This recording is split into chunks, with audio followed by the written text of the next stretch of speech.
So, hello people, this is your channel CTV, and in this video we are going to continue the questions that we are solving. ठीक है, तो हमने FEMA का first part देख लिया जिसमें हमने अराउंड 20-25 क्वेश्चन कवर करे थे, 25 क्वेश्चन तक कवर करे। फेमा में टोटल 46 क्वेश्चन है। अब हम जो है 26 क्वेश्चन से स्टार्ट करेंगे। ठीक है, तो ये जो वीडियो है ये उनके लिए ही बेनिफिशियल है जिन्होंने एक बार फेमा को देख के रखा हो, क्योंकि जो क्वेश्चंस है वो क्वेश्चंस कट टू कट मतलब कि उस क्वेश्चंस का आंसर हम देख रहे हैं। ठीक है, उसके आसपास की थोड़ी सी थ्योरी भी देख लेते हैं, बट रही बात है तो एक बार आपको पढ़ना पड़ेगा फेमा, तब जाके आप जो है बेटर तरीके से इस वीडियो का बेनिफिट उठा सकोगे। अदरवाइज़ जो है कोई मतलब नहीं देखने का। ठीक है, तो ये वीडियो अच्छा है क्योंकि फटाफट जो है आपके सारे क्वेश्चन रिवाइज हो जाएंगे, पर एक बार आपको जो है फेमा अपने तरफ से एक बार पढ़ना पड़ेगा। ठीक है, हावेवर जो है तो इस पर्टिकुलर जो इस पर चैप्टर पे अलग से रिविजनरी वीडियो तो रहेगा ही रहेगा, वो तो आएगा लेटर ऑन आएगा। बट अभी क्या है, किसी को अगर क्वेश्चन करने की जल्दी हो तो एक बार वो ये देख ले। ठीक है, तो क्वेश्चन के वीडियो पहले से निकाल रहे हैं तो ये उन लोगों के लिए है जो एक बार पढ़ चुके हैं। अदरवाइज़ जो है एक रिविजनरी वीडियो एंड में तो आएगा ही आएगा, क्योंकि ले देकर हमको एंड में क्वेश्चन ही प्रोविजन ही देखना है। क्वेश्चन तो हम देख ही नहीं पाएंगे एग्ज़ाम टाइम में, तो बेटर है कि फटाफट अभी अपन क्वेश्चन देख लेते हैं और फिर बाद में जो है हम एक बार प्रोविजंस को भी एक बार गो थ्रू कर लेंगे। ठीक है, तो चलते हैं क्वेश्चन करते हैं। ठीक है, तो mister Ram resided in India. कौन इंडिया में रिसाइड कर रहे हैं? Ram. For less than 183 days, right. He again came back to India on 1 मई। देखो 14-15 में वो लेस देन 183, ठीक है, पर वो 1 मई को आ गया। 1 मई को आ गया, पर काई के लिए आया? वो स्टडीज़ के लिए आया। ठीक है, हायर स्टडीज़ के लिए आया। और कब तक रुका? 15 जुलाई 2016, मतलब कि वो पूरे 2015-16 रुका। और उसके बाद अगले 2016-17 में 15 जुलाई 2017 को गया। ठीक है, और फेमा के अंदर क्या राम PRI है 15-16 में? तो देखो 15-16 में PRI हो जाएगा जब वो 1 मई को आएगा। देखते हैं, अब ये आंसर इधर अपडेटेड नहीं है, पर देखा जाए तो 15-16 में तो ये रेसिडेंट हो जाएगा, क्योंकि भले ही पिछले प्रीसीडिंग फाइनेंशियल ईयर में लेस देन 183 डेज थे, पर जो भी है करंट ईयर में तो वो आया है। 1 मई 2015 को आया है हायर स्टडीज़ और बिजनेस के लिए, तो ऐसे केस में उसको मान लिया जाएगा। ठीक है, फिर क्या सिटीजनशिप रेलेवेंट है डिटरमाइनिंग सच स्टेटस? तो सिटीजनशिप कभी भी रेलेवेंट नहीं होता है इन डिटरमाइनिंग सच स्टेटस कि वो PRI है कि PROI है, क्योंकि PRI और PROI के लिए अलग से प्रोविज़न दे के रखे हैं। ठीक है, वो प्रोविज़न में 182 डेज इन सब की बात करके रखी है, सिटीजनशिप की कोई ऐसी बात नहीं करके रखी है। अगले क्वेश्चन की तरफ बढ़ते हैं। मिस्टर सेन जो इंडियन नेशनल है, उसने डिज़ायर करा कि अपन फॉरेन एक्सचेंज ऑप्टेन करते हैं फॉलोइंग पर्पज़ के लिए। उसको क्या करना है? रेमिट करना है US डॉलर, जो उसने विनिंग से जीता। तो आपको पता है कि रेमिटेंस US डॉलर करने का ये प्रोहिबिटेड है current account transaction. Current account transaction में हमने ऐसा पढ़ा था कि 1 स्क्वायर था हमारा, 1 सेकेंड, 1 2 स्क्वायर और 4 ऐसा था, 1 2 स्क्वायर और 4, तो ऐसे तरीके से 9 होते थे। 2 स्क्वायर में सबसे पहले तो जो नेपाल भूटान में ट्रैवल करना या नेपाल भूटान के किसी भी रेसिडेंट के साथ जो है ट्रांजैक्शन करना, नेपाल भूटान में ट्रैवल करना और नेपाल भूटान में किसी भी जो पर्सन है रेसिडेंट है उनके साथ ट्रांजैक्शन करना। ये 2 स्क्वायर में पहला तो 2 ये आता है। दूसरा 2 आता है रेमिटेंस। ठीक है, रेमिटेंस आप इनकम का कर रहे हो। ठीक है, रेमिटेंस ऑफ इनकम की जो भी आपने गंदे कामों में इनकम ली थी, ठीक है, तो वही out of income from lottery, racing, gambling, इन सब से जो विनिंग है उसको आप रेमिट कर रहे हो बाहर, ये प्रोहिबिटेड है। या तो remittance for the purchase of lottery ticket, football pool, sweepstakes, ये सब अपन ने पढ़ा था। ठीक है, ये हो गया ये रेमिटेंस का। ठीक है, तो देखो 2 स्क्वायर में पहला 2 ये हो गया था। दूसरा 2 ये payment for commission, export commission था कि आप एक्सपोर्ट करो रुपी स्टेट क्रेडिट रूट से। ठीक है, और 2 ईयर टोबैको पे 10% ऑफ इनवॉइस वैल्यू तक आप जो है कमीशन पे कर सकते हो, अदरवाइज़ उसके अलावा आप पे नहीं कर सकते। यही जो है इक्विटी इन्वेस्टमेंट कर रहे हो आप, इक्विटी इन्वेस्टमेंट कर रहे हो। ठीक है, जॉइंट वेंचर में। ठीक है, जॉइंट वेंचर इक्विटी इन्वेस्टमेंट कर रहे हो in joint venture wholly owned subsidiary of Indian company. ठीक है, तो ये था 2 स्क्वायर में दूसरा 2 ये था। फिर 4 आता तो रेमिटेंस में अपने 4 में रेमिटेंस में अपने 1 2 की बात कर ली। 3 रेमिटेंस ऑफ डिविडेंड और रेमिटेंस ऑफ इंटरेस्ट। अब रेमिटेंस ऑफ इंटरेस्ट क्या है कि नॉन रेजिडेंट का स्पेशल रुपी स्कीम अकाउंट था, उसके फंड में जो भी इंटरेस्ट आ रहा है उसको रेमिट कर रहे हैं। ठीक है, और remittance of dividend by those company जिन पे डिविडेंड बैलेंसिंग अप्लीकेबल था।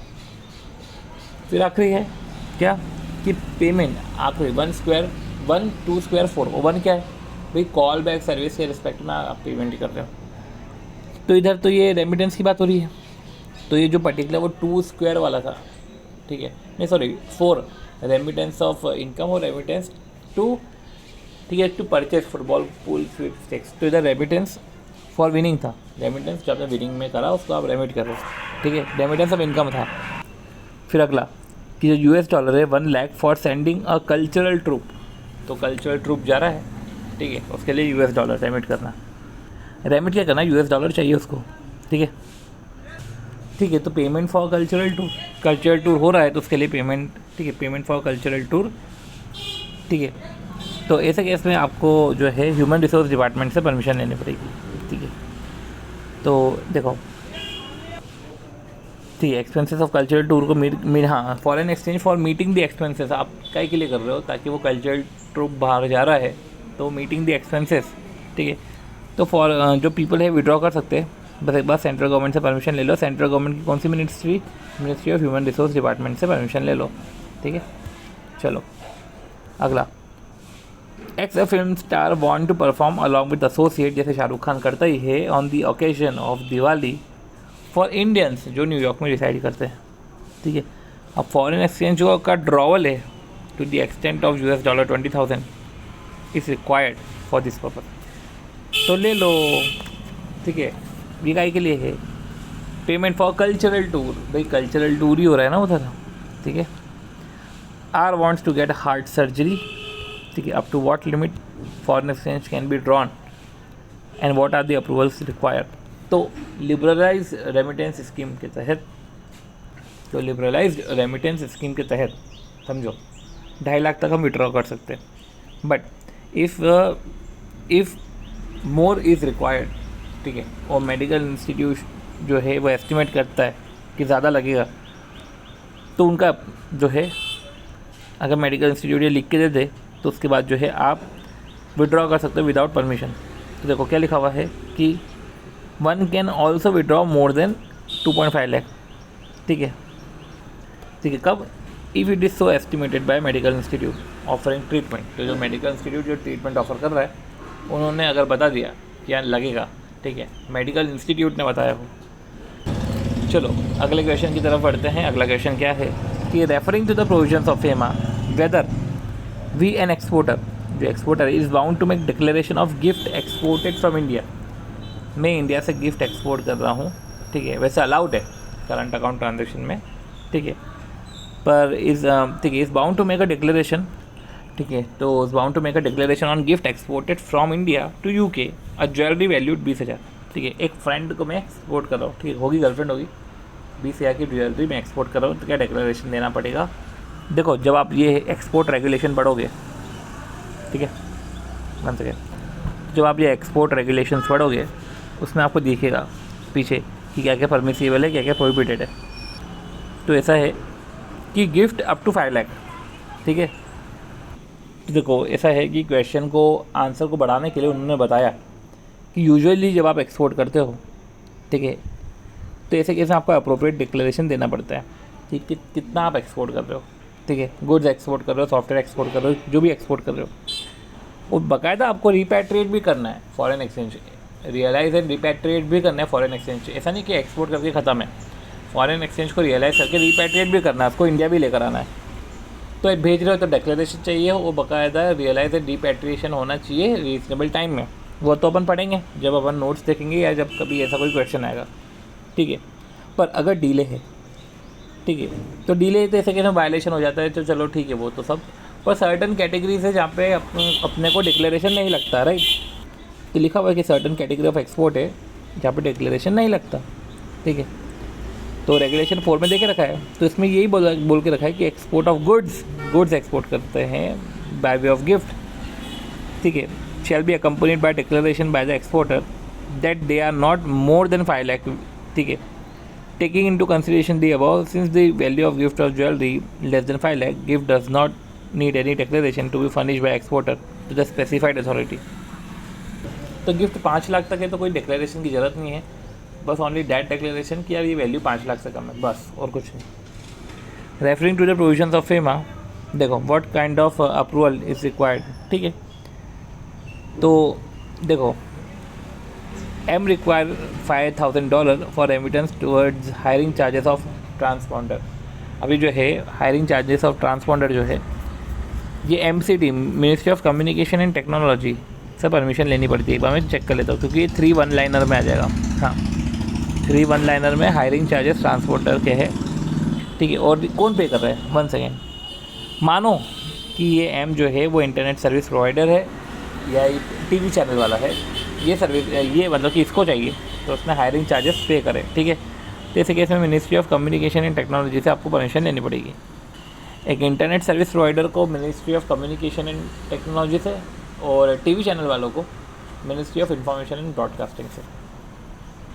अब P require $2,000 for payment relating to call back services. Payment relating to call back services, तो ये तो अभी अपन ने प्रोहिबिटेड में पढ़ा. ठीक है, तो ये प्रोहिबिटेड ट्रांजेक्शन है. अब देखो अगला क्वेश्चन कि जो सुरेश है वो इंडिया में रिसाइड करता है ड्यूरिंग द फाइनेंशियल ईयर 13-14. ठीक है, 13-14 में तो रिसाइड करा. 15 जुलाई को उसने छोड़ा Switzerland for pursuing higher studies biotechnology 2 साल के लिए.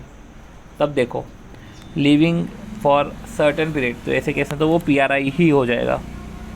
ठीक है, तो 14-15 में तो वो PRI ही है, भले ही वो बाहर गया है पर वो सर्टन पीरियड के लिए गया है. रही बात 15-16 की, तो प्रीसीडिंग फाइनेंशियल ईयर में 183 डेज से कम या 182 डेज से ज़्यादा होना चाहिए. तो इस केस में तो कम ही है. ठीक है, 183 डेज से कम हो तो PRY हो जाएगा, 182 डेज से ज़्यादा है तो PRI हो जाएगा. तो 15-16 में तो ये PRY होगा, 14-15 में PRI होगा. एक बार देख लेते हैं. ठीक है, 15-16 में तो वो PRY होगा और 14-15 में, ठीक है 1 सेकेंड, 14-15 में वो PRI होगा. अब सुरेश रिक्वायर एवरी ईयर $25,000 चाहिए ट्यूशन फ़ीस के रिस्पेक्ट में. ट्यूशन फ़ीस के रिस्पेक्ट में $25,000 एंड $30,000 फॉर इंसिडेंटल एंड, ठीक है, इंसिडेंटल एंड स्टे एक्सपेंसेस. ठीक है, जो अपन ने पढ़ा था कि वो मेंटेनेंस ऑफ रिलेटिव, अगर आप देखो तो करंट अकाउंट ट्रांजेक्शन में RBI का अप्रूवल चाहिए रहता है. Expenses in respect of maintenance of relative, right, उसके लिए चाहिए. और जो ट्यूशन फ़ीस है, ठीक है, उसके लिए 25,000 चाहिए. तो क्या उसको जो है is it possible to get approval, is it possible for mister Suresh to get required foreign exchange. तो हाँ, वो मिल सकता है लिबरलाइज रेमिटेंस स्कीम के तहत जो है आपको मिल सकता है क्योंकि वो विद इन द लिमिट है. जो चंद्र जो PRY है उसको likely to inherit some of the from her father some immovable property. ठीक है, तो देखो अपन ने पढ़ा था 6364, ये अपन ने कैपिटल अकाउंट ट्रांजेक्शन में क्या पढ़ा था अपन ने. ठीक है, कि 1 सेकेंड, कि चलो ठीक है, अभी अपन एक बार देखते हैं कि Chandra person resident outside India likely to inherit from her father some immovable property. ठीक है, are there in restriction in acquiring और holding such property. State whether Mrs Chandra क्या वो प्रॉपर्टी को बेच सकती है. ठीक है, तो बोल के रखा है कि आर देयर एनी रिस्ट्रिक्शन. ठीक है, कि वो एक्वायर कर सकती है और साथ ही साथ क्या वो बेच सकती है. तो देखो एक्वायर भी कर सकती है, और अपन ने यही पढ़ा था 65 के अंदर. ठीक है, ये देखो ये 65 बोल के रखा है. ठीक है, कि जो है पर्सन रेसिडेंट आउटसाइड इंडिया वो हॉटी कर सकता है, होल्ड कर सकता है, ओन कर सकता है, ट्रांसफ़र कर सकता है, इन्वेस्ट कर सकता है. ठीक है, होल्ड, ओन, ट्रांसफ़र और इन्वेस्ट. ठीक है, सिक्योरिटीज़ में, इंडियन सिक्योरिटीज़ में और इंडियन इन्वेस्टमेंट या इंडियन करेंसी. ठीक है, तो सिक्योरिटी, करेंसी और इमूवेबल प्रॉपर्टी ये लिखा हुआ है कि पर्सन रेसिडेंट आउटसाइड इंडिया में hold, hold, own, transfer, invest. ठीक है, investment, Indian investment, currency, security. ठीक है, ठीक है, ये कर सकता है, होल्ड कर सकता है, ओन कर सकता है, ट्रांसफ़र कर सकता है, इन्वेस्ट कर सकता है। ठीक है, वो कब कर सकता है? ठीक है, चलो ट्रांसफ़र और इन्वेस्ट की बात जा रही है तो वो तब कर सकता है when such immovable property acquired when he was person resident in India. क्या ये जब इमूवेबल प्रॉपर्टी है वो उसने acquire immovable property currency security जब उसने तब एक्वायर करी हो जब वो पर्सन रेसिडेंट इन इंडिया था या उसे किसी पर्सन रेसिडेंट इन इंडिया द्वारा इनहेरिट हुई। तो देखो इधर भी ऐसा ही है कि उसको इनहेरिट हुई है फादर से। ठीक है, तो ठीक है, कोई दिक्कत नहीं है, फादर से इनहेरिट हुई है तो आप एक्वायर और होल्डिंग में तो कोई दिक्कत नहीं है, पर हाँ ट्रांसफ़र करने में भी कोई दिक्कत नहीं क्योंकि आपको इनहेरिट हुई है फादर से, तब उसको ट्रांसफ़र भी कर सकते हो। ठीक है, तो लिखा हुआ है कि पर्सन रेसिडेंट आउटसाइड इंडिया वो होल्ड ओन ट्रांसफ़र इन्वेस्ट कर सकता है सिक्योरिटी इन्वेस्टमेंट करेंसी में। ठीक है, if currency security property was acquired held और ओन्ड बाय सच पर्सन, जब वो रेसिडेंट इन इंडिया था तब उसने अगर ऐसा करा है, ठीक है, तो उसको फिर वो बेच सकता है। Accordingly in the problem Chandra तो रेसिडेंट आउटसाइड इंडिया है, चंद्र जो है वो रेसिडेंट आउटसाइड इंडिया है, वो सिंस रेसिडेंट आउटसाइड इंडिया है वो एक्वायर और होल्ड कर सकते हैं immovable property by way of inheritance. ठीक है, और समझो रिपैट्रिएशन की बात करें तो प्रोविजंस रेफर टू इन 65। ठीक है, क्या लिखा हुआ है कि जो भी बेच के पैसा आएगा, ठीक है, तो except with the prior permission, तो आरबीआई परमिशन पर तो आप चलो रिपैट्रिएट कर सकते हो, पर अगर आरबीआई की परमिशन नहीं मिली, ठीक है, तो आप जो है रिपैट्रिएट नहीं कर सकते। फिर आती है बात कि मिस्टर पी ने लॉटरी जीती है एंड वांट टू रेमिट, तो रेमिट तो नहीं कर सकता, प्रोहिबिटेड है, राइट। अगला क्वेश्चन है कि जो जेड है वो अनवेल है और उसको किडनी ट्रांसप्लांट कराना है। He would like to know the formalities, कि भैया आपको ऐसा है कि लिबरलाइज रेमिटेंस स्कीम के तहत आप 2.5 लाख तक विड्रॉ कर सकते हो। फिर ये बोला है कि one can withdraw more than 2.5 lakh without the approval of RBI if estimate receive from the medical institution. तो वही है कि जो है रेमिटेंस के लिए आपको प्रायर परमिशन लेनी पड़ती है आरबीआई से। ठीक है, whether individual required withdrawal exceeding 2.5 lakh, ठीक है, जब 2.5 लाख से ज़्यादा का विड्रॉल हो। हाउएवर, ठीक है, अगर medical for the purpose of expenses in connection with medical treatment, क्या मेडिकल ट्रीटमेंट के रिस्पेक्ट में एक्सपेंडिचर है, तो आप ये जो फैसिलिटी अवेल कर सकते हो, जो ये लिबरलाइज रेमिटेंस स्कीम की जो 2.5 लाख की फैसिलिटी है उसको अवेल कर सकते हो in excess of the limit. ठीक है, if so required by medical institute. अब बात आती है कि जो रोहन है वो इंडियन रेसिडेंट है, वो desire to obtain foreign exchange for the following purpose, कि जो 1,20,000 है फॉर स्टडीज़ अब्रॉड। ठीक है, बेस्ड ऑन दी एस्टिमेट, तो एस्टिमेट के हिसाब से भी 1,20,000 लग रहा है और गिफ्ट के लिए भी 10,000 लग रहा है, तो कोई परमिशन की ज़रूरत नहीं है। ठीक है, तो ले सकते हो परमिशन, गिफ्ट में भी ले सकते हो, 1,20,000 के केस में भी ले सकते हो। अगला कि अन्ना जो फॉरेन सिटीज़न है, ठीक है, 1 सेकेंड, एक फॉरेन सिटीज़न है, has made donation in kind to various individual of Indian resident. तो फॉरेन सिटीज़न होके उसने डोनेशन किया है इंडियन सिटीज़न को फॉर देयर पर्सनल यूज़। ठीक है, डोनेशन इन काइंड, ठीक है, कुछ काइंड में किया donation for their personal use. ठीक है, when shall such donation in kind will excluded from the definition of foreign contribution. तो भैया ये 2013 का क्वेश्चन, 2020 का क्वेश्चन, फॉरेन कंट्रीब्यूशन का ये वैलिड नहीं है अपने लिए। अंडर दी, ठीक है, फेमा जो भी examine whether the all situation fall in the current account transaction. देखो वेदर दी गिवन सिचुएशन, वो बोले कि यार गिवन सिचुएशन क्या ये करंट अकाउंट ट्रांजेक्शन में फॉल होती है। तो एस जो रेसिडेंट इन इंडिया है उसने मशीनरी इंपोर्ट करी, ठीक है, और मशीनरी इंपोर्ट करके फैक्ट्री में इंस्टॉल करी। तो मशीनरी इंपोर्ट करी, फैक्ट्री में इंस्टॉल करी, तो इंपोर्ट करा, ये नहीं बोला क्रेडिट में कि कैश में, तो अपन ये मान लो कि कैश में करा है, तो ऐसे केस में एक बार पेमेंट कर दिया है तो नो वन ओज नथिंग। तो ना तो उसके लिए कोई सी एसेट बचती है और ना तो उसके लिए कोई लाइबिलिटी है। ठीक है, ना तो इम्पोर्टर के लिए कोई सी लाइबिलिटी, ठीक है, कोई सा उसका पेबल भी नहीं है, ना तो वेंडर के लिए कुछ रिसीवेबल है, और पेमेंट तो कर ही दिया है। तो क्या लिखा हुआ है कि इंडियन रेसिडेंट ने इंपोर्ट करी मशीनरी वेंडर से और ऐसा FEMA it does not alter, ये अल्टर ही नहीं करता asset liability including contingent liability of person resident in India. ठीक है, तो लिखा हुआ it does not create, it does not alter asset in India of UK vendor, it does not create liability to a UK vendor. Once the payment is made, ठीक है, Indian resident और UK vendor neither owns nor owes nothing, ना तो कुछ, ना तो वो own करता है ना तो वो ओव करता है। एक इंडियन रेसिडेंट जिसने मशीनरी इंपोर्ट करी वेंडर से और क्रेडिट पे इंपोर्ट करी है, तो समझो इसने मशीनरी इंपोर्ट करी है वेंडर से, अब इसने जो है शॉर्ट टर्म, ठीक है, शॉर्ट टर्म बैंकिंग, तो ये भी कैपिटल अकाउंट ट्रांजेक्शन ही है, ठीक है, ये भी करंट अकाउंट ट्रांजेक्शन है। और करंट अकाउंट ट्रांजेक्शन में अपन ने पढ़ा था कि PPRE करके, कि payment in respect of foreign trade, payment in respect of services, ठीक है, payment in respect of business, payment in respect of short term credit और बैंकिंग फैसिलिटी जो उन्होंने ली है शॉर्ट टर्म, उसके रिस्पेक्ट में पेमेंट कर रहे हैं। फिर पेमेंट ऑफ इंटरेस्ट और पेमेंट ऑफ नेट इनकम, तो payment of interest on loan taken और payment of net income of the investment.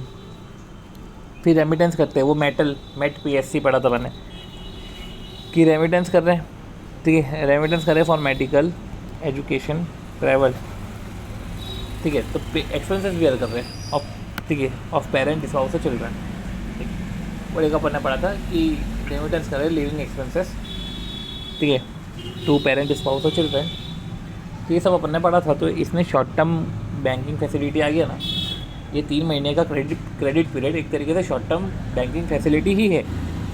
तो ये भी फिर एक तरीके से करंट अकाउंट ट्रांजेक्शन हो गया, क्योंकि करंट अकाउंट ट्रांजेक्शन के इंक्लूड्स में ही PPRE आ जाता है, राइट। PPRE क्या है? पेमेंट, राइट, पेमेंट है, payment due in connection with foreign trade, C foreign services, outstanding business, short term credit और banking facility, payment of net income from the investment, और payment जो है of interest, ठीक है, payment of interest of loan, right. और फिर उसके बाद आता है PP, फिर R से रेमिटेंस, लिविंग एक्सपेंसेस को रेमिट कर या मेडिकल एक्सपेंसेस, एजुकेशनल और ट्रैवल एक्सपेंडिचर बियर कर रहे हैं, ठीक है, ऑफ पेरेंट स्पाउस और चिल्ड्रन, ये सब चीज़ें हैं। देखो अब क्या लिखा हुआ है कि जो एक इंडियन रेसिडेंट है उसने ट्रांसफ़र करे 1000, क्या ट्रांसफ़र करे $1000, एक इंडियन रेसिडेंट है जिसने ट्रांसफ़र करे $1000 to NRI brother as a gift. अब गिफ्ट जैसे किया है तो नो वन ओज नथिंग, तो ऐसे केस में करंट अकाउंट ट्रांजेक्शन ही है, कैपिटल अकाउंट तो है नहीं। तो ये तो रिपीट क्वेश्चन था, once gift is accepted no one owes और ओन्स नथिंग। चलो अगला क्वेश्चन है कि जो मिस्टर ए जो ऑथराइज डीलर है एक होल्ड कर रहा है valid authorisation issued by RBI, ठीक है, तो एक वैलिड ऑथराइजेशन डीलर है। During the course of business उसने कुछ कंडीशन वायोलेट करी, subject to authorisation was granted to him, adjudicating authority को ये पेनल्टी इम्पोज कर दी 1.5 लाख की, जो 3 टाइम्स ऑफ वायोलेशन है। ए ने एक्सेप्ट करा default, state the time limit, जिस टाइम लिमिट में ए को पेनल्टी पे कर देनी चाहिए। एज्यूम करो कि वो अपील में नहीं जा रहा है, तो कितने टाइम लिमिट में वो पे कर दे। तो इसको पड़ा है कि आपको 90 डेज़ में पे करना रहता है, ठीक है, 90 डेज़ में पे करो, तो विद इन 90 डेज़, ठीक है, 90 दिन में पे करो। अगले क्वेश्चन की बात करें तो जो ए लिमिटेड है एक इंडियन कंपनी है, वो कमर्शियल प्लॉट होल्ड कर रहा है, सी समझो, वो कमर्शियल प्लॉट, ठीक है, कंपनी कमर्शियल प्लॉट होल्ड कर रही चेन्नई में और intent to sell the same. तो जो रियल एस्टेट ब्रोकर है USA का, ठीक है, is appointed to find buyer, ठीक है। अब क्या लिखा हुआ है कि मैसेज सुपर सेलर जो रियल एस्टेट ब्रोकर है, ठीक है, ये रियल एस्टेट ब्रोकर है, और Messrs Super Seller is appointed to find buyer, a company Glory Incorporated based out of USA is identified as buyer, ठीक है, और जो ग्लोरी है वो बायर है। अब Glory is controlled from India and is hence a person resident in India.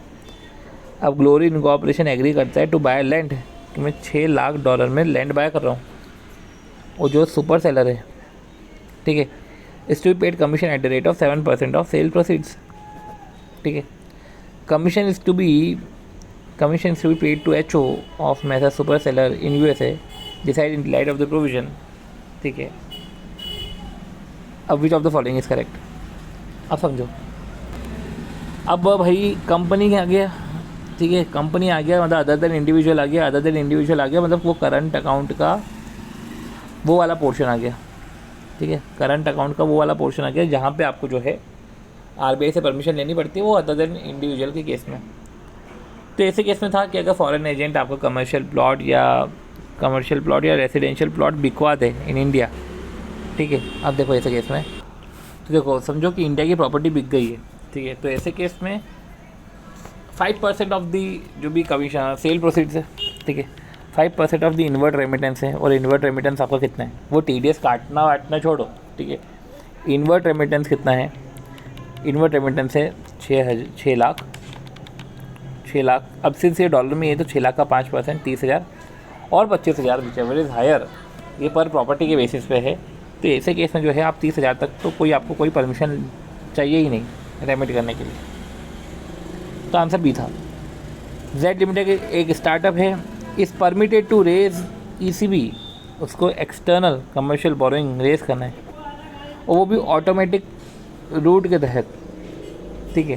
तो उसका मिनिमम एवरेज मैच्योरिटी पीरियड, भैया कोई सी बोरोइंग लेते हो तो उसका एक मैच्योरिटी पीरियड होता है, ठीक है। तो ऐसा है कि ECB में यूजुअली जो मैच्योरिटी पीरियड है ऑटोमेटिक रूट में, वो मैच्योरिटी पीरियड 3 साल ही है, ये 3 साल अपना हो गया। तो ECB रेस करना है ऑटोमेटिक रूट के तहत, ठीक है।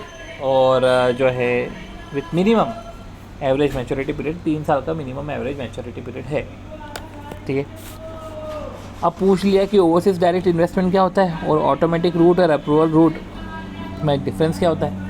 तो ये जो डायरेक्ट क्वेश्चन है, जब हम ODI पढ़ेंगे तब हम इसको देख लेंगे, ठीक है, कि ओवरसीज डायरेक्ट इन्वेस्टमेंट क्या होता है और एक ऑटोमेटिक रूट और अप्रूवल रूट में डिफरेंस क्या होता है। क्योंकि अब यही अमेंडमेंट है, उस पर ही क्वेश्चन आ रहे हैं। फिर बोल रहे हैं कि मिनिमम एवरेज मैच्योरिटी पीरियड। अब देखो अभी अपन ने पढ़ा कि स्टार्टअप के लिए, ठीक है, एक स्टार्टअप इसके लिए मिनिमम, और ये ECB रेस करा ऑटोमेटिक रूट के तहत, तो उसके लिए 3 साल था, ठीक है। अब वो स्टार्टअप नहीं रेस कर रहा है, अब ये बोल रहे हैं कि ये वर्किंग कैपिटल पर्पज़ के लिए या कॉर्पोरेट पर्पज़ के लिए आ रहा है, ठीक है। तो जो वर्किंग कैपिटल पर्पज़ और कॉर्पोरेट पर्पज़ हो, तो ऐसे केस में वो 10 साल देखा जाएगा उसके लिए मिनिमम एवरेज मैच्योरिटी पीरियड। तो स्टार्टअप हो तो 3 साल, और जो है ऐसा करके है minimum average maturity period working capital purpose है। अभी द पर्पज़ देखो कि वर्किंग कैपिटल पर्पज़ है, जनरल कॉर्पोरेट पर्पज़ है, ठीक है। तो भाई लोग करते ही है ना, बोरो लोन लेते ही है। अब देखो मिस्टर रमन जो नॉन रेसिडेंट है, मिस्टर रमन एक non resident has SIP with a mutual fund in India. तो has SIP with a mutual fund in India. Mr Raman due to some financial problem request करा उसने अपने ब्रदर को जो अपना इंडियन रेसिडेंट है, तो एक नॉन रेसिडेंट है और एक रेसिडेंट है, to make the payment of few subsequent installment of SIP कि भाई तू पे कर दे। You are required to advise Mr Raghav कि whether such transaction is permitted right under the provisions of FEMA। तो देखो समझ रहे हो कि भाई एक नॉन रेसिडेंट को कुछ पेमेंट करना है और रेसिडेंट ने पेमेंट कर दिया, ठीक है, ठीक है। तो वो जो ट्रांजेक्शन है वो ट्रांजेक्शन परमिटेड नहीं है, as it amounts to payment for the credit of non resident. तो payment for the credit of non resident हम जब पेमेंट करते हैं तो ऐसे केस में जो है इसको इधर नहीं माना जाएगा, मतलब ये प्रोहिबिटेड है। फिर एक क्वेश्चन था कि जो मिलाप लिमिटेड है वो कंपनी इंडिया में इनकॉर्पोरेटेड है, उसने ऑब्टेन करी कंसल्टेंसी सर्विसेज, ठीक है, हैज़ ऑब्टेन्ड कंसल्टेंसी सर्विसेज, ठीक है, फ्रॉम एन एंटिटी जो फ्रांस से उसको, ठीक है, एक एंटिटी से उसने कंसल्टेंसी सर्विसेज ली। तो समझो कंसल्टेंसी सर्विस के रिस्पेक्ट में पेमेंट करना है, काय के लिए, for setting up software program. तो जब यही कंस्ट्रक्शन वाला केस होता तो हम उसको $10 लाख बोलते हैं, पर वही बात है कि सॉफ्टवेयर प्रोग्राम है, ठीक है। तो ऐसे केस में other than consultancy, NCS other than consultancy है, तो ऐसे केस में $1 लाख है, राइट। तो देखो इस बार देख भी लेते हैं कि भैया कंसल्टेंसी सर्विसेज। अब कंसल्टेंसी सर्विसेज अगर इंफ्रास्ट्रक्चर प्रोजेक्ट के लिए है, राइट, इंफ्रास्ट्रक्चर प्रोजेक्ट के लिए कंसल्टेंसी सर्विसेज है, तो ऐसे केस में 10 लाख, 1 करोड़, 10 लाख भी $1 करोड़ पर प्रोजेक्ट तक आप भेज सकते हो। अदरवाइज़ जो है आप $10 लाख तक भेज सकते हो, तो इधर $10 लाख तक भेज सकते हैं। तो consideration of such services is required to be pay in foreign currency, ठीक है। जो कंप्लायंस ऑफिसर है वो बोल रहा है कि थ्रेशोल्ड लिमिट बताओ जो बिना अप्रूवल के भी हम इसको भेज सकते हैं, ठीक है। तो थ्रेशोल्ड लिमिट कितनी है जहाँ पे आपको अप्रूवल नहीं लेनी पड़ती, तो ये है $10 लाख पर प्रोजेक्ट, ठीक है। इसको 1 बिलियन तो बोलूँगा नहीं। Gogo limited a resident company has achieved a turnover of 2000 crore 20,000 crore का जो है टर्नओवर अचीव करा है ड्यूरिंग द फाइनेंशियल ईयर, ठीक है। और पेड अप शेयर कैपिटल है, फ्री रिजर्व है, ठीक है, वो 1500 और 500 है। और जो है टर्नओवर है वो 2000 है। The company is planning to make investment, अब ये इन्वेस्टमेंट प्लान करी है कि चलो यार इन्वेस्टमेंट प्लान करते हैं 7800 करोड़ का। The company is planning to make investment of INR 7800 crore in the overseas joint venture in Singapore, ठीक है, सिंगापुर में करते हैं, ठीक है, in the overseas joint venture. तो is planning to make investment of 7800 crore in an overseas joint venture in Singapore, the company approach you whether it can make desired investment, ठीक है। अब समझो कि जो डिज़ायर्ड इन्वेस्टमेंट करना है under automatic route for direct investment, ठीक है, तो क्या डिज़ायर्ड इन्वेस्टमेंट जो है कर सकती है कि ये वो कंपनी जिसका टर्नओवर 20,000 करोड़ है, पेड अप कैपिटल 1500 करोड़ है, रिजर्व 500 करोड़ है, 7,800 करोड़ का इन्वेस्टमेंट करना है एक ओवरसीज जॉइंट वेंचर में, तो क्या ये ऑटोमेटिक रूट के तहत, ठीक है, कर सकती है, ठीक है। द इक्विवेलेंट करेंसी, 1 सेकेंड, अब देखो the equivalent currency in dollar US comes to around, क्योंकि 7800 करोड़ रुपीज़ में है, राइट, और डॉलर में देखा जाए तो 1.05 billion, referring to the FEMA, ठीक है, transfer of issue of foreign security regulations, ठीक है, समझो। तो ये कर सकते हैं क्या, तो समझो जो रेगुलेशन 6 है, ठीक है, रेगुलेशन 6 किसका है, ट्रांसफ़र ऑफ फॉरेन सिक्योरिटी या issuing foreign security, and Indian party has been permitted, कि जो इंडियन पार्टी है ना, गोगो लिमिटेड तो इंडियन पार्टी है, वो इन्वेस्टमेंट कर सकता है, फिनेंशियल कमिटमेंट कर सकता है ओवरसीज जॉइंट वेंचर में। देखो जॉइंट वेंचर और होल्ली ऑन सब्सिडियरी, ठीक है। तो भाई आप इन्वेस्टमेंट कर सकते हो ना, लिखा हुआ है इन्वेस्टमेंट, ठीक है, इन्वेस्टमेंट या फिनेंशियल कमिटमेंट को अंडरटेक कर सकते हो। अब जब इन्वेस्टमेंट कर रहे हो, फिनेंशियल कमिटमेंट को अंडरटेक कर रहे हो, ठीक है, तो ये डिसाइडेड है कि फिनेंशियल कमिटमेंट जो है, ठीक है, it is decided that any financial commitment exceeding 1 billion dollar, ठीक है, एक्सीडिंग $1 बिलियन, ठीक है, और ये 1.05 बिलियन है, required prior approval of RBI, even when the total financial commitment of the entire party of the Indian party, जो total financial commitment है, is within the eligible limit, कि अगर देखा जाए तो एक लिमिट होती है कि जहाँ पे पेड अप कैपिटल और फ्री रिजर्व का 400%, जैसे कि भाई पेड अप कैपिटल और फ्री रिजर्व कितना है, वो है 2000 करोड़, राइट, 2000 करोड़, इसका 400% करो, तो देखो 1 बिलियन तो जो है अपना वो है 100 करोड़, ठीक है। तो ऐसे केस में देखा जाए तो 1 बिलियन होता है अपना 100 करोड़, और भाई इधर पेड अप कैपिटल और फ्री रिजर्व ये है 2000 करोड़, ठीक है।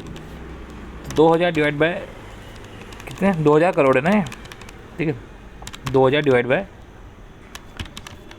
100, 20 बिलियन, ठीक है, ये 20 बिलियन है। अब ऐसे केस में क्या हुआ कि समझो वापस मैं बोलता हूँ, paid up capital free reserve तो 20 बिलियन है, ठीक है, उसका 400% में करूँ तो ये हो जाएगा 80 बिलियन। तो अब 80 बिलियन तक तो एलिजिबल लिमिट है, ठीक है। तो ऐसे केस में आपको अप्रूवल नहीं लगता, पर उसमें ऐसा भी बोला के रखा है, एक कैप भी है जो है कि अगर आपका 1 बिलियन से ज़्यादा है फिनेंशियल कमिटमेंट, दो आपका जो है वो एलिजिबल लिमिट के अंदर है, ठीक है, एलिजिबल लिमिट के अंदर है, क्योंकि ऑटोमेटिक रूट के अंदर एलिजिबल लिमिट होती है 400%, तो भी ऐसे केस में आपको प्रायर अप्रूवल चाहिए रहता है, ठीक है। एक इंडियन पार्टी की जिसकी एलिजिबल लिमिट होती है वो 400% है नेट वर्थ की, ठीक है, उस एलिजिबल लिमिट, ठीक है, के अंदर ही है, भले ही फिर भी अगर जो है आपका वैल्यू पर्पस में देखा जाए तो फिनेंशियल कमिटमेंट 1 बिलियन से ज़्यादा है, तो ऐसे केस में आपको लग जाएगा अप्रूवल। मतलब जब एलिजिबल लिमिट क्रॉस करोगे वो तो ठीक है, पर 1 बिलियन का भी जो है उसमें कैप है, ठीक है, 1 बिलियन का। तो मैं आपको वापस से बोल देता हूँ कि इंडियन पार्टी जो है, Indian party is permitted to make, कि तुम इन्वेस्टमेंट कर सकते हो, अंडरटेक कर सकते हो फाइनेंशियल कमिटमेंट, ठीक है, किसमें, जॉइंट वेंचर में, होली ओन सब्सिडियरी में कर सकते हो, ठीक है, और तुम करो, कोई दिक्कत नहीं। सीलिंग लिमिट भी है, एलिजिबल लिमिट भी है, पर अगर 1 बिलियन से ज़्यादा है तो ऐसे केस में आपको अप्रूवल लेना पड़ेगा। इस केस में भी अप्रूवल लेना पड़ गया था, ठीक है। अब इंडियन पार्टी कौन होता है, कंपनी इनकॉर्पोरेटेड इन इंडिया, ठीक है। चलो अब आखिरी 2 क्वेश्चन। फॉरेन टूरिस्ट जो है, foreign tourist comes to India and he purchase antique from a shop, आया और उसने शॉप से एंटिक परचेज किया और ही would like to pay $30 in cash to the shopkeeper, तो क्या वो परमिटेड है टू एक्सेप्ट? तो देखो इसमें ना ये केस मत लगा देना कि आप जो है लेकर आए हो, ट्रैवल कर रहे थे, फिर आप लेकर आए हो 2000 कॉइन तक, ठीक है, तो $2000 तक लेकर आए हो, तो ऐसे केस में आपको रिपैट्रिएशन की ज़रूरत नहीं है। ये सब चीज़ें इधर एप्लीकेबल नहीं है, ये इस पर एप्लीकेबल नहीं होता। इधर दूसरी चीज़ की बात कर रहे हैं। तो देखो इसमें जो है सेक्शन 3 तो यही बोलता है कि कोई पर्सन जो है, no person shall receive otherwise than through authorise person, कोई भी पर्सन रिसीव नहीं कर सकता अदरवाइज, मतलब ऑथराइज पर्सन से रिसीव कर सकता है, यू रिसीव नहीं कर सकता एनी पेमेंट बाय ऑर्डर, कि PROI ने ऑर्डर दे दिया हो तो पेमेंट लेना है, या तो PROI की बिहाफ पे हम पेमेंट ले रहे हैं, नहीं ले सकते, वो ऑथराइज डीलर ही पेमेंट लेगा। तो यही लिखा हुआ है कि सेक्शन 3 में तो यही बोला है, वेयर एनी पर्सन, ठीक है, इन इंडिया या resident in India received any payment, ठीक है, without a corresponding inward remittance. देखो अभी तो अपन ने ये पढ़ा कि ऑथराइज पर्सन से लेना चाहिए, ठीक है, दूसरों से नहीं लेना चाहिए, ठीक है।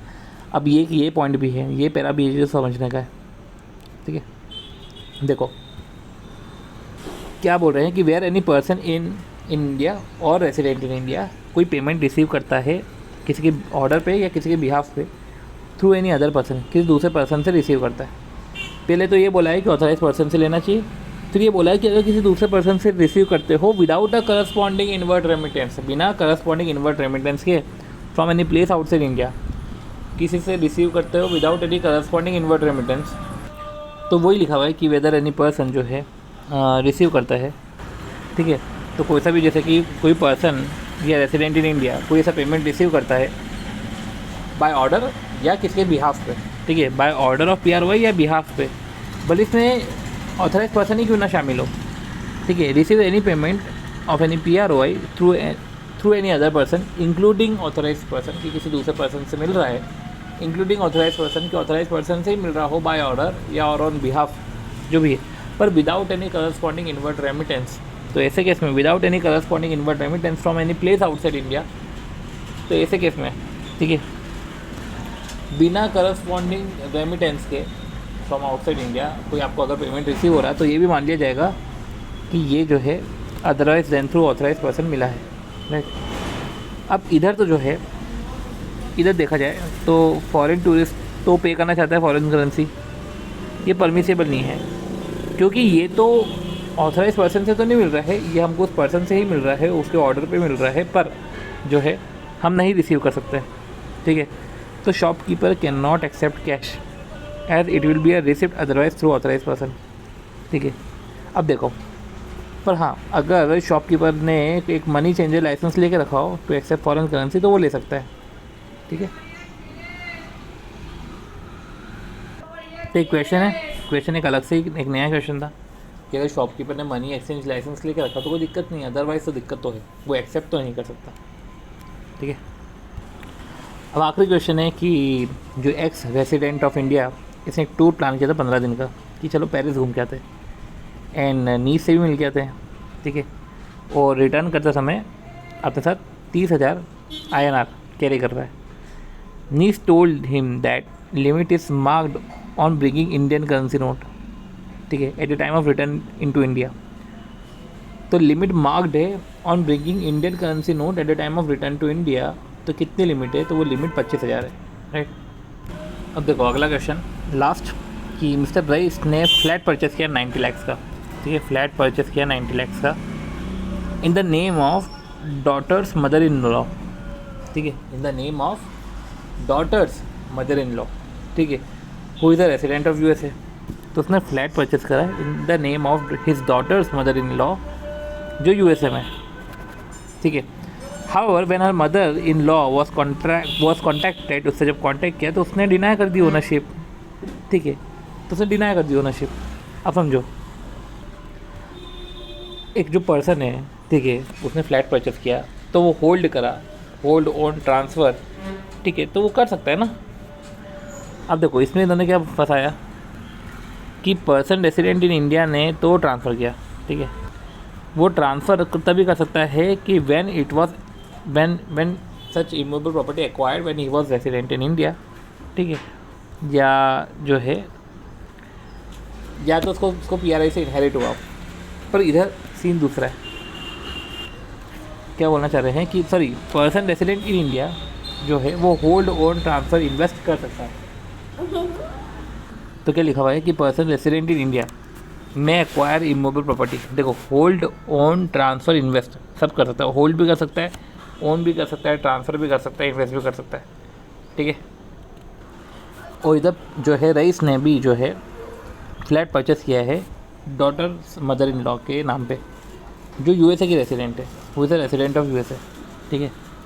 तो person resident in India acquire कर सकते हैं इमूवेबल प्रॉपर्टी आउटसाइड इंडिया, आप कर सकते हो, ठीक है। देखो, होल्ड ओन ट्रांसफ़र इन्वेस्ट, ठीक है, होल्ड कर सकते हो, ओन कर सकते हो, तो उन्होंने यही बोला कि आप ओन कर सकते हो, एक्वायर कर सकते हो आउटसाइड इंडिया, ठीक है। और बाय वे ऑफ गिफ्ट और इनहेरिटेंस फ्रॉम एनी पर्सन, या तो आपको गिफ्ट मिला हो, इनहेरिटेंस मिला हो, ठीक है, फ्रॉम एनी पर्सन जो भी है। बाय वे ऑफ परचेस, या तो आपने परचेस किया हो, ठीक है, आउट ऑफ फॉरेन एक्सचेंज जो आपके आरएफसी अकाउंट में था, या आपने जॉइंटली रिलेटिव के साथ लिया हो with a person resident outside India provided that no outflow of fund from India. अब देखो क्या बोला, ये चीज़ जो है ये आपको देखना पड़ेगा, ठीक है। ये नया क्वेश्चन है, क्या बोल रहे हैं कि आप एक्वायर करो ना इमूवेबल प्रॉपर्टी, इसने भी तो एक्वायर करी, ठीक है, तो आप गिफ्ट से, अगर आपको गिफ्ट मिला है तो बात ही ख़त्म है, ठीक है, या आपने परचेस करा है और आरएफसी अकाउंट से करा है तो भी दिक्कत नहीं है, या आपने रिलेटिव के साथ खरीद लिया, ठीक है, provided that there is no outflow of fund from India, there is no outflow of fund from India, आपने पीआरवाई के साथ मिलकर ख़रीदा, कोई आउटफ्लो ऑफ फंड नहीं है, ठीक है। अब देखो, मिस्टर रईस ने परचेस करी property on in the name of above mention relatives, daughter's mother in law above mention relatives, daughter mother in law does not fall under the purview in the definition of relative. तो देखो, relative की definition में क्या है, relative का मतलब होता है कि भाई हस्बैंड है, वाइफ है, ब्रदर सिस्टर है, ब्रदर सिस्टर भी आता है, और लीनियर असेंडेंट और डिसेंडेंट है, तो हस्बैंड वाइफ ब्रदर सिस्टर, ठीक है, लीनियर असेंडेंट और डिसेंडेंट ये आते हैं। तो ये बोल रहे हैं कि आप इमूवेबल प्रॉपर्टी एक्वायर करो, आप गिफ्ट से कर लो, कोई दिक्कत नहीं, आप जो है आरएफसी अकाउंट से कर लो, कोई दिक्कत नहीं, किसी रिलेटिव के साथ कर लो, provided there is no outflow of fund from India, India से बाहर नहीं जाना चाहिए फंड्स, ठीक है। अब इंडिया से बाहर नहीं जाना चाहिए फंड्स, ऐसा बोल दिया इन्होंने, तो ऐसे केस में जो है आप कर सकते हो परचेस, तो कर लो। जैसे कि एक क्वेश्चन था जिसमें आशिमा ने अपने फादर के साथ मिल के फ्लैट खरीदा था, तो उसमें फादर से उससे पैसे नहीं लिए थे, ठीक है, तो परचेस कर सकती थी, ठीक है, वो कर सकती थी क्योंकि इसमें आउटफ्लो फंड भी नहीं हुआ, तो ऐसे आप परचेस कर सकते हो। तो ये भी एक अच्छा क्वेश्चन था। देखो, आखिरी में 3 क्वेश्चन अपन ने अच्छे पढ़े। एक तो अपन ने पढ़ा वो फिनेंशियल कमिटमेंट वाला कि आप joint venture Holi own subsidiary में इन्वेस्टमेंट कर सकते हो, ठीक है, 400% तक तो करो, कोई दिक्कत नहीं है, पर 1 बिलियन से ऊपर हो गया तो भी आपको परमिशन तो लेनी पड़ेगी, 1 बिलियन मतलब 100 करोड़। फिर अपन ने ये देखा कि आप गिफ्ट और इनहेरिटेंस आप ले सकते हो, या आप जो है एक्वायरी करना है तो आरएफसी अकाउंट से करो, एक्वायरी करना है तो रिलेटिव से करो, बट आउटफ्लो ऑफ फंड नहीं होना चाहिए इंडिया से, ठीक है, ये हो गया था। बाकी फिर अपन ये देखा था कि 25,000 रुपये तक, 25,000 करेंसी नोट तक आप जो है ब्रिंग कर सकते हो, ठीक है, ठीक है, ब्रिंग कर सकते हैं at the time of return to India, 25,000 तक ब्रिंग कर सकते हो। फिर ये फिनेंशियल कमिटमेंट वाला हो गया था। फिर हाँ, एसआईपी का पेमेंट जो है एक रेसिडेंट ने कर दिया, एक ब्रदर ने कर दिया, ठीक है, एक नॉन रेसिडेंट था जिसका पेमेंट, ठीक है, तो ये रेसिडेंट ने कर दिया। तो ये ट्रांजेक्शन, ऐसे ट्रांजेक्शन परमिट नहीं है, तो एक नॉन रेसिडेंट है, तो उसने फिनेंशियल प्रॉब्लम के चलते राघव को बोला कि यार आप कर दो, ठीक है, पेमेंट कर दो आप, तो ये जो ट्रांजेक्शन है ये परमिटेड नहीं है, ठीक है।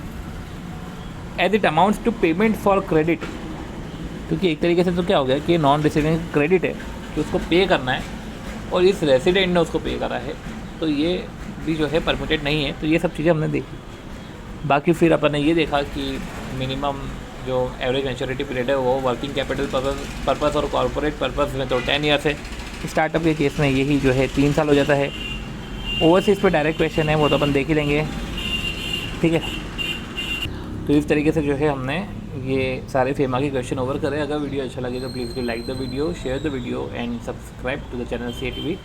मिलते हैं नेक्स्ट वीडियो में।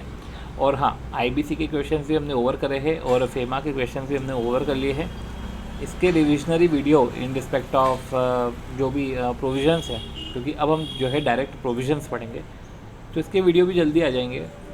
पर अभी तो हम जो है क्वेश्चंस करेंगे एक बार, ठीक है। बाय।